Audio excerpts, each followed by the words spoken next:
Dans ce journal, l'abandon de chantier dans l'infoconso de l'UFC. L'infoconsommation de l'UFC Que Choisir de Artois du Hardy. Avec nous, Tony Morales, vice-président. Bonjour Tony. Alors, qu'appelle-t-on un abandon de chantier ? Bonjour Mickaël.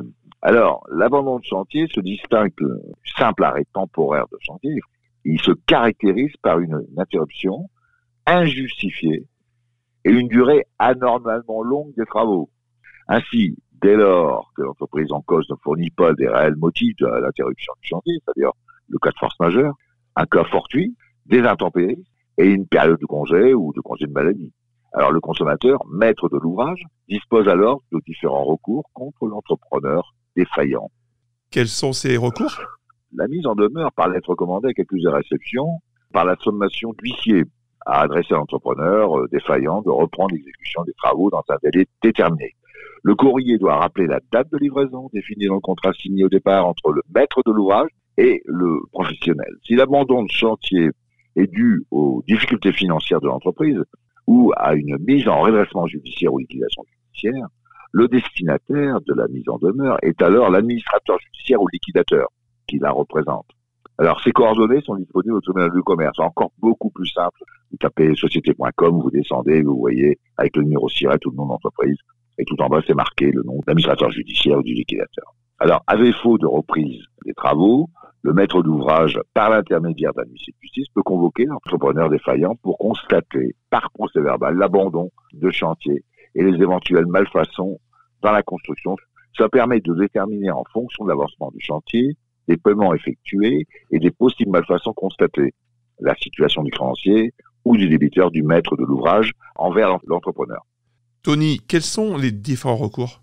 Alors, un recours en référé, soit pour demander au juge d'ordonner à l'entreprise de finir les travaux sous astreinte ou soit pour faire constater l'abandon de chantier et obtenir l'autorisation de faire les travaux par une autre entreprise, mais cette fois-ci aux frais de l'entrepreneur défaillant.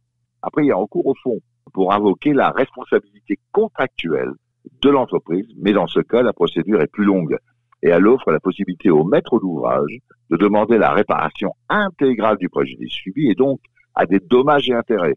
À noter que c'est la réception des travaux qui constitue le point de départ de toutes les garanties. En cas d'abandon de chantier, peut-on faire suspendre l'emprunt en cours ? Non, dans le cas où le maître de l'ouvrage a contracté un emprunt pour la réalisation des travaux, celui-ci ne peut décider de cesser le remboursement, mais il a la possibilité de demander au juge de suspendre l'emprunt. Alors le juge peut suspendre à la demande de l'emprunteur l'exécution du contrat de prêt jusqu'à la solution du litige. Si le prêteur est intervenu à l'instance ou s'il a été mis en cause par l'une des parties. Alors le juge judiciaire peut aussi suspendre les obligations de remboursement, mais pour un délai de grâce qui ne peut excéder 2 ans. Quelle est la juridiction compétente ? C'est le tribunal judiciaire qui est compétent. La constitution d'avocat est obligatoire pour un litige qui dépasse 10 000 euros. En matière immobilière, le tribunal judiciaire compétent est celui où est situé l'immeuble. Par exemple, le chantier abandonné se trouve à Bordeaux. C'est le tribunal judiciaire de cette ville qui sera compétente. Si c'est une résidence secondaire, par exemple, pour vous qui habitez à Arras. Tony Morales, merci. Je rappelle, vous êtes vice-président à l'UFC Que Choisir de Artois. Plus d'infos aussi sur ce sujet. Et pour les litiges à consommation, direction la Maison des Sociétés, 16 rue Aristide Briand à Arras. La ligne directe 03 21 23 22 97 et sur artois.ufcquechoisir.fr. Tout de suite, l'actu du monde.